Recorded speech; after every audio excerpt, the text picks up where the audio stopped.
Welcome to our unit, which will actually probably take us for the remainder of the year. It's a bit of a lengthy study, but I also want to make sure that you're doing it at a pace that's comfortable, that you're enjoying it, that you get through it. And I want to encourage you in that. And we'll start by introducing it here in this series of videos. But I want to welcome you to our unit, The Tragedy of Romeo and Juliet. Let's get started.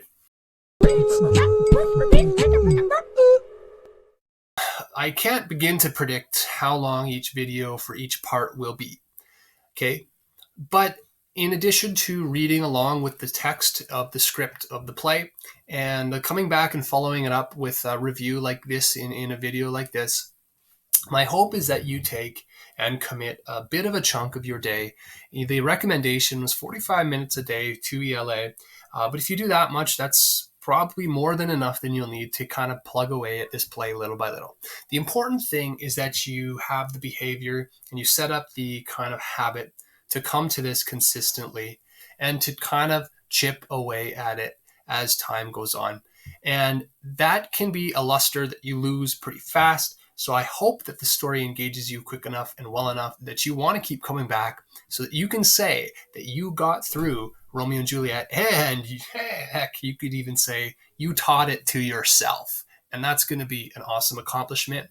And I hope you learn some helpful, valuable skills as we navigate this play together. And they should be very helpful to you as an English language learner over the next couple years of your high school. And that's my whole point here, is to kind of get you into something a little bit more academic, a little bit more tough, but something that we can totally do if we chip away at it. Okay, so like I mentioned, I think it's really important that we come to this unit without a sense of fear or nervousness. Because, of course, you probably know that the tragedy of Romeo and Juliet is written by a guy we're about to find out in our introduction here. And a lot of people are kind of get overwhelmed or a little bit uneasy or kind of have this, this nervousness about the difficulty that is in place when you go and study a piece of literature like this. I want to make sure that you do come at it with an appropriate amount of fear. Yes, it's not going to be perfectly easy. I mean, this isn't Dr. Seuss, okay? But I do want to make it super approachable for you because I think it's important that we don't shy away from challenging texts and that we do entertain them and study them with the purpose of enhancing our own understanding of the language, English in this case. And I guess just having an experience of the story that's probably one of the most famous stories ever told. So without delay, let's get into this. Now this is going to take a couple videos here just to look at the background and the introduction to this unit, to the dude who wrote it, to the times that it was written in, how it was performed, and some things that you can keep in mind while we're looking at the play. So we're not even going to start the story yet, but this is something for your background to give you a little bit more preparedness as we begin entry into looking at Romeo and Juliet. Without further ado, let's get into our introduction. So the first point of our introduction is going to be to introduce the author of Romeo and Juliet, okay, and to look a little bit at other historical things happening at this time. So do you know the author of Romeo and Juliet? Well, the author's this guy here. He's pictured right there, okay? Ooh, that way. See? There he is. The author of the tragedy of Romeo and Juliet is William Shakespeare. There's his signature right down there. And there's his picture. I could probably ask you, what do you think William Shakespeare looks like? And give you an assortment of about, 20 photos of historical men. And I bet you'd be able to pull out William Shakespeare. He's often got this big, bulging, balding, receding hairline, forehead here, this funky little neck collar, okay? Maybe a little weird mustache sometimes, these little fluffy things coming out of the side of his head, okay? William Shakespeare is quite a recognizable person. That's him right there. Let's look a little bit more about him. Shakespeare was born in Stratford, England in 1564, right there. No one knows the actual day of Shakespeare's birth, which tells you how unimportant he was, that nobody recorded it down and nobody knew it, not even himself. He was just born, and they think in 1564. We have an idea of his birthday, but we don't know. We do know when he died, but more on that later. Now, in his life experience, he wrote 37 plays, as well as 154 sonnets. Sonnets were a type of poem, which we may get into as we look at the play. But Shakespeare never published any of his plays. It's not like he said, here's a play, send it off to a publisher, have it printed, and make millions of dollars off of selling his plays. Okay, nowadays we publish them and read them in schools all over the place, but that wasn't the case for him. And in fact, I think we say that it was his closest buddies who, after he died, began to compile a collection of his plays into a single work, and sonnets. And unfortunately, I don't have mine here. It's at the school, but I have a full collection of Shakespearean plays and writings and sonnets and poems, and it's a pretty darn big book, and that's the culmination of his life's work of writing. So this guy was no stranger to writing a lot. He wrote, and a lot of his writing was plays, so stories told through script. He is considered the greatest writer in the English language, but surprisingly, Shakespeare's family was illiterate. Illiterate means they couldn't read or write. So he actually was raised in a family that was not able to read or write, and yet he becomes really the essence or the master of the English language. Okay? Amazing. And that's part of the mystery surrounding William Shakespeare as a historical figure is, how was this nobody? We don't even know his birthday. We know he came from a family who couldn't read or write. How is he able to be the essence of English writing through all time, even to this day? William Shakespeare. Okay, that's part of the puzzle and the mystery of this guy. So he was born in Stratford, and he becomes very famous in London by the plays that he puts on. This is an island of England. Okay. What else do we know? There are stories that Shakespeare fled Stratford because he stole a deer and he did not want to be prosecuted. It could be poaching or something like that. And maybe that's what led him on his road to London, where he became an actor and later on a writer and producer of plays. We don't know what Shakespeare actually looked like. I didn't want to say this too early.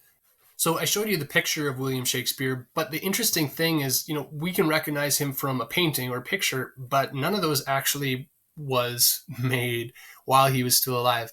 Nobody ever painted his portrait while he was still alive. So we don't actually really know what he looked like, apparently, until after his death, when somebody painted him or sculpted him or something like that. We do know he did die in 1615, and all of Shakespeare's grandchildren died, leaving very quickly a man who had no living descendants even to this day. So there you go. Now, there's some funny things on the side often you'll see as we get through the unit, such as, why do you think they didn't just use a camera? Well, this was prior to when cameras were invented. Okay, and how old was he when he died? Well, we could do the calculation. 1615, 1564. Apparently, if you do the math quick, that would make him 52 years old. Okay, now my dad's a little older than that. I remember teaching when my dad was 52, and I would say, look, my dad's 52. He is still alive, but I know for a fact his life's work of writing is probably like this, right? Whereas Shakespeare's life work of writing was like this. So a lot accomplished in those limited 52 years, and I do wish all of you maybe a little longer than 52 years of life.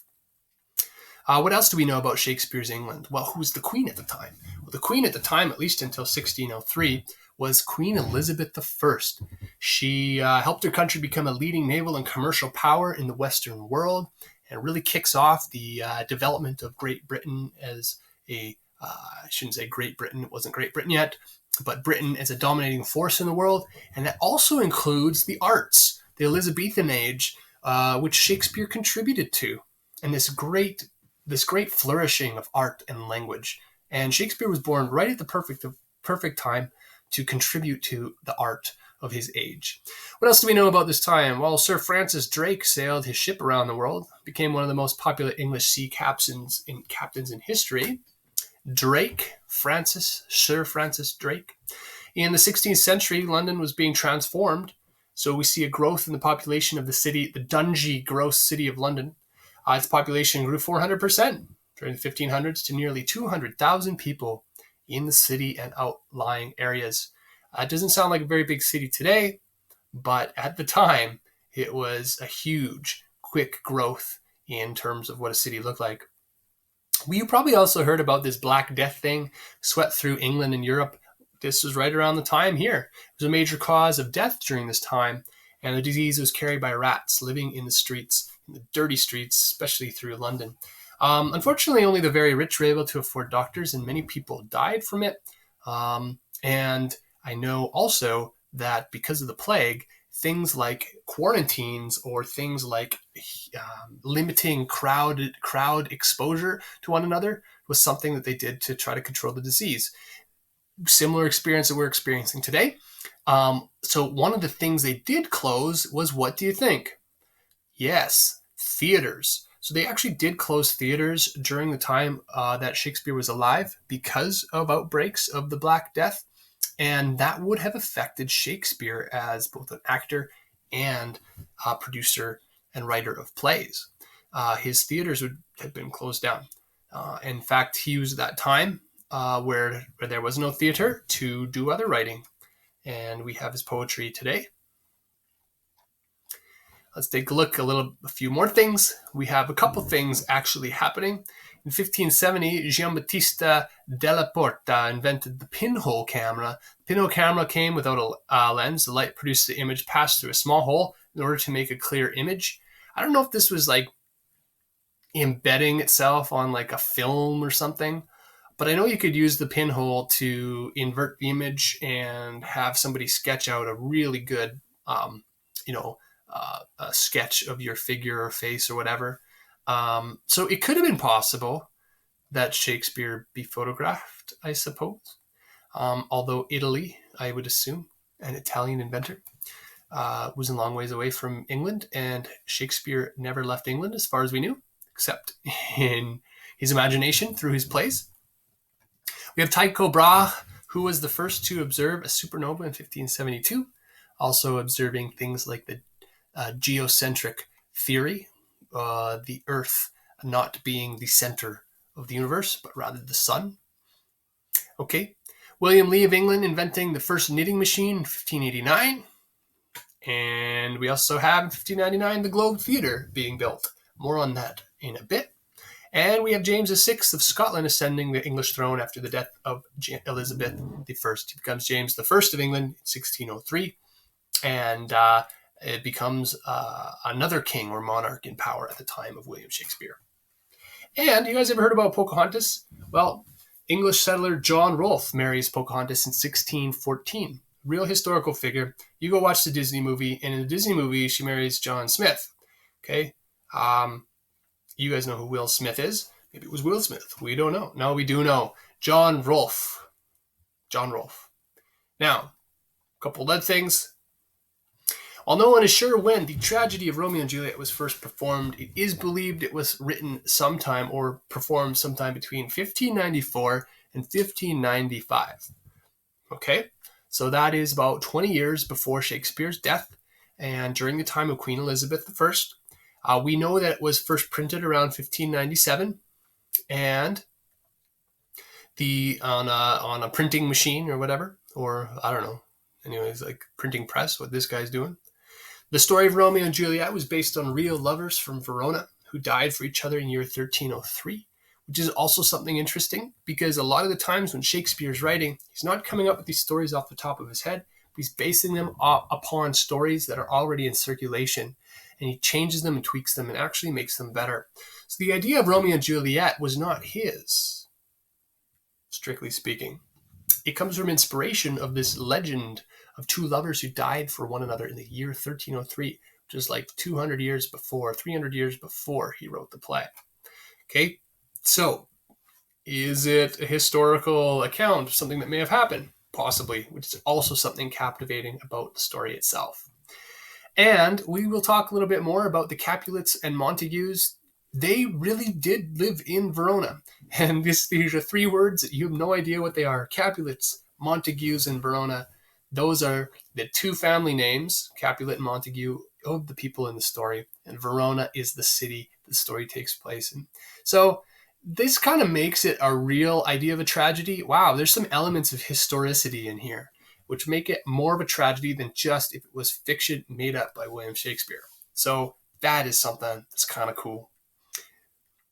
Okay, that wraps up our look at William Shakespeare. There's a bit of review on some of this stuff, so make sure you're catching it closely so you can write the review afterward. Let's take a look at the next one.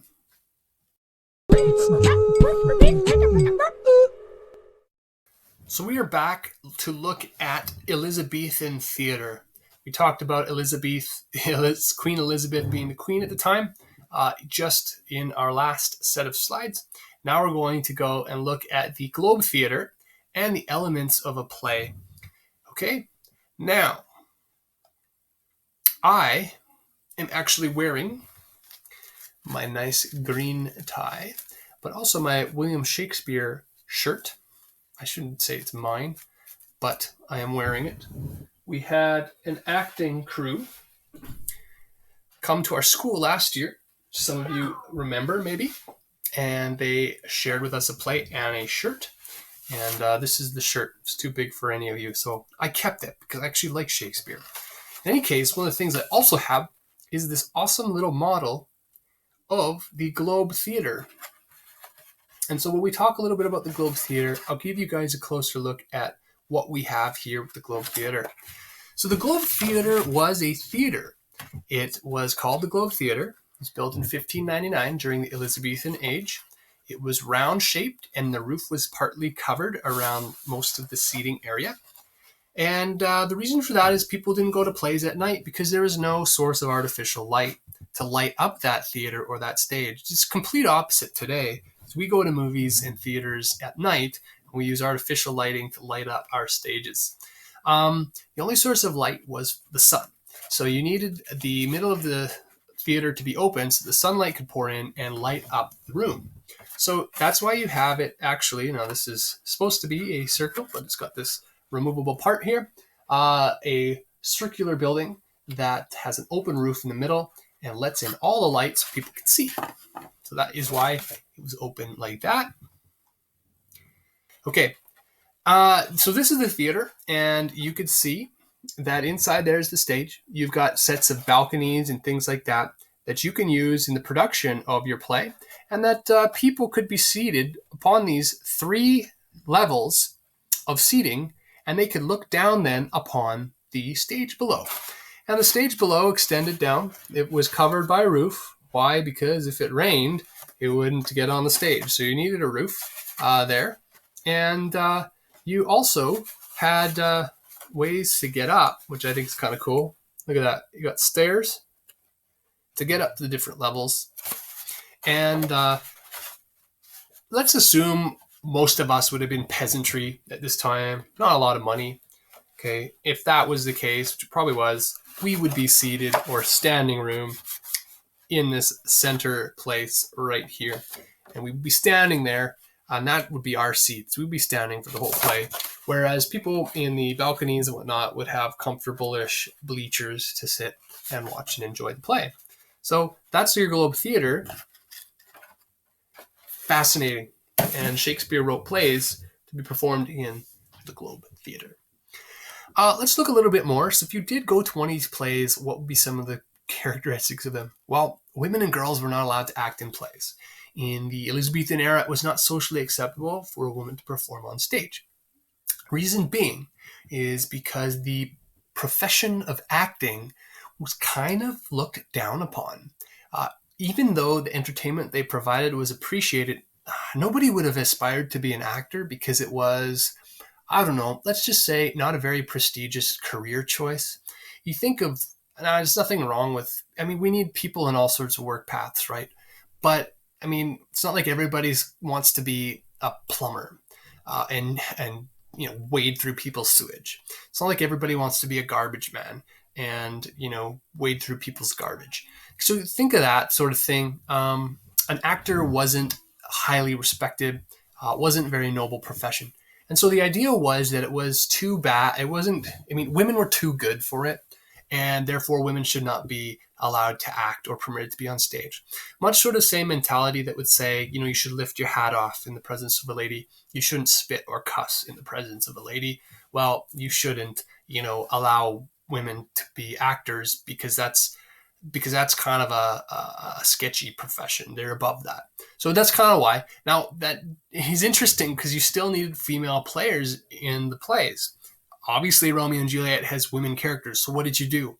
Well, the men played the roles, or the men played the roles of women, and young boys played the roles of girls, or young boys played the roles of women. And that was how you did it. Now, that might have been one of the reasons why actors were looked poorly upon, is because men would pretend to be women and, you know, fall in love with each other and stuff like that. Also, the fact that being an actor means you're lying to your audience to make them believe you are somebody you're actually not. So there's a deep sense of insincerity in acting because you are trying to make your audience believe something that is untrue. Okay?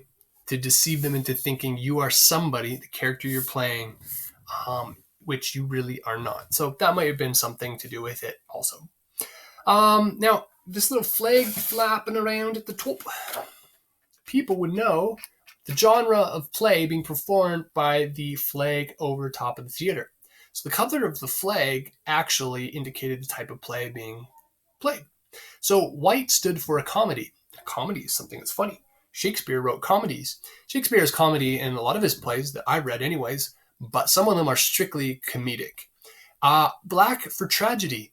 And tragedy is, yes, Romeo and Juliet. The tragedy of Romeo and Juliet. And red for history. Shakespeare wrote quite a few historical plays, histories of different kings of England, for instance, Julius Caesar and that type of stuff. So there were historical elements to his plays, and in some of them, histories of England. So if you were in the mood for that type of play, you would look out for that flag flapping around that day, and you could see what type of play is playing, the genre of the type of play. Okay. Point out that actors today are complete flip from what we've seen them a couple centuries ago. Today, they are our society's idols, the people we swarm to follow and take pictures of, and gossip about, and all the news wants to know what actors are doing today. They're billionaires because they're so successful and famous. They're completely different than what they used to be, which is interesting and, to my opinion, quite ridiculous. But there you go. Just because you can act and lie to people means you can have a fantastic paycheck. We value entertainment so much today, especially probably now where we're stuck at home watching tons of movies and really appreciating the entertainment actors can provide for us. Let us look at the play itself.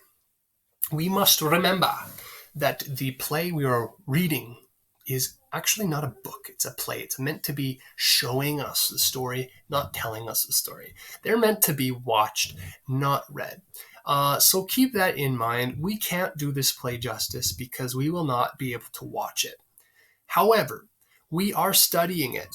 So we are going to read it. And we're going to read it as a form of study. And that is a little bit different than going to a play for entertainment. However, while we read a play, you can try to do this. Picture the character's actions. What is he doing? What does he look like? And how does he speak? We can pretend that we're right there as the script is being read with us and imagine what we're hearing and what we are seeing. Okay? So try to do that. Now, as we go through, we're going to analyze these characters a little bit. We will actually look at scenes in different movie productions, which will give you ideas of what is a character doing in that scene, what does he look like, and how is he saying the lines he's saying. So you'll get an idea of what characteristics at least other directors will depict in the characters we're looking at. Now, as we look at the script, one of the things we can point out is stage directions. Stage directions tell the actors when they should be on stage, what they should be doing while they're on stage, and that type of thing. And that's very different than the script or the lines being spoken in the story. because a play is more than just people talking lines or reciting lines. There's also action there, coming and going and that type of thing. So the directions, they're easy to find. You're going to find them either in italics or in brackets. They will indicate things like they fight, to indicate people are fighting. Now, there's other ones you're going to see a lot, which are enter, exit, and exeunt, which mean somebody walks in. So enter Romeo, exit Romeo, or exeunt means, Romeo, excuse me, exit means enter Romeo or exit, sorry. Exeunt means exit Romeo and another person. So they exit, in essence, is what it means. Now, when we read the play, you won't have those stage directions read to you. Okay? They are assumed that they're going to be followed, not read. So we have to we read them subconsciously, or we read them quietly, and we imagine the character doing that stage direction, which is one of the main reasons why, when you are following along with this play, this unit, that you should also follow along with the text, because you don't hear everything that was written down in the script by just listening to the story. You can make assumptions, as we see, but it's very important to know who's on the stage, who enters, who exits, who's fighting, okay, who ate this, who yelled, who looked at that person, whatever. And we only know those things by following the stage directions. So follow along with your script, if only for the reason of knowing what the stage directions are telling us the actors are doing on stage. Elizabethan English is also something we need to prepare for, and this is part of Shakespeare that scares a lot of people the most, and that is the terminology used during Elizabethan era. Shakespeare uses this type of writing in his plays. It's called Elizabethan English. It's called early modern English, actually, as we looked at the beginning of ELA 9. And there are some examples here that you might find. For instance, ere. Person might say ere, and it means before. So ere we, ere we eat, we shall wash our hands. Hence, you might have is another word for here. Or swearest, the Old English word for swear, which isn't true.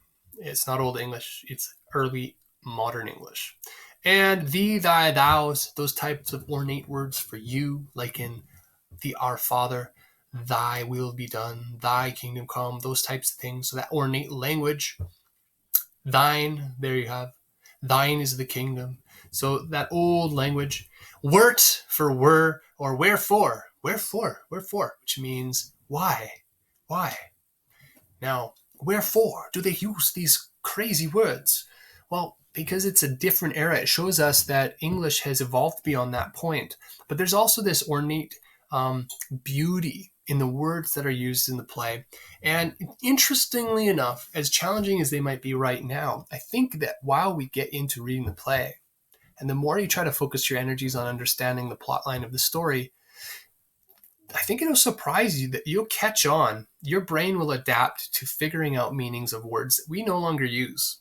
Okay, and you'll see them often enough to be like, oh, I know what that means. So it's amazing. So use this also as a task of appreciating what your brain can do with words it's never seen. Okay, when we look at the play itself, it's going to be divided into acts and scenes. Plays are divided into acts. The acts are divided further into scenes, much like the chapters in a book. They're short performances that are part of a longer story. A lot of things happen in an act, so writers break down acts into different scenes. Different scenes may be hinted at or occur in different sets or different settings, but they might be part of that larger act. The scene within the acts help break down the story to even smaller pieces so that the entire performance is easier to understand, and you may have that curtain open and close at the different acts and scenes. Probably more so at the acts. The scenes, if they can change quickly, character come out, or different scene is understood to be taking place, it could transition quickly. In any case, you're going to find terminology like Act 1, Scene 1, Act 1, Scene 2, Act 1, Scene 3, Act 2, Scene 1, Act 2, Scene 3, 2, Act 2, Scene 3, etc. Act 3, Act 4, Act 5, Scene 1, Act 5, Scene 2. Okay, acts and scenes. You'll find that the play is divided into acts and scenes. They are quite intuitive, and you can find them easily enough. If you're looking in a book, you could find them at the top of the page, much like a dictionary has the words at the top of the page, or a Bible has the chapters and verses at the top of the page. Okay, a Shakespearean play will have the act and scene, or a play in general will typically have the act and scene at the top or bottom in the header or footer of the page, so you can quickly scroll through, flip through a book and find your act and scene, and find that easily. Okay, there's act and scene. You guys go and look at some comprehension questions as we get into them towards the end of this video link, and you can do a quick review on Elizabethan English and Elizabethan era, the Globe Theatre, and what constitutes a play.